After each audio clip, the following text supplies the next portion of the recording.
మన దిక్కు హోలీ అంటే చిన్న పొల్లగాండ్ల కాడ నుంచి పెద్దోళ్ళ దాకా ఒకరికొకళ్ళు రంగులు పూసుకుంటూ ఆడుతుంటారు. అటెంక దావత్లు చేసుకుంటారు.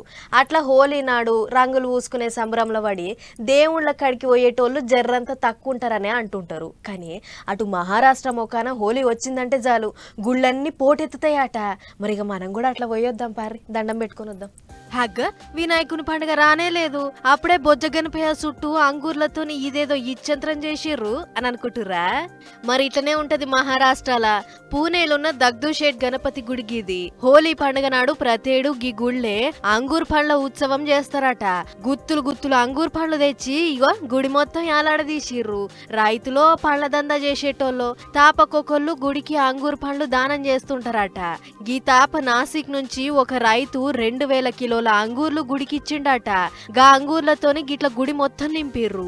ఎటు చూసినా అంగూర్ పండ్లే ఉన్నాయి. చూస్తుంటే అంగూర్ పండ్ల తోటల్నే గణపయ్య కూసున్నాడా ఏందన్నట్టే ఉన్నది.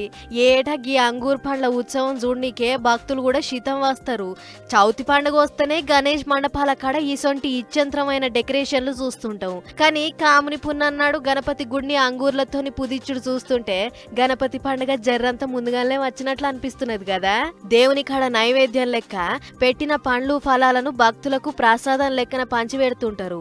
అట్లనే ఇక్కడ కూడా అలంకరణ చేసిన 2000 కిలోల అంగూర్లను వచ్చిపోయే భక్తులకు పంచిపెడతారట. మంచి ముచ్చట్నే కదా.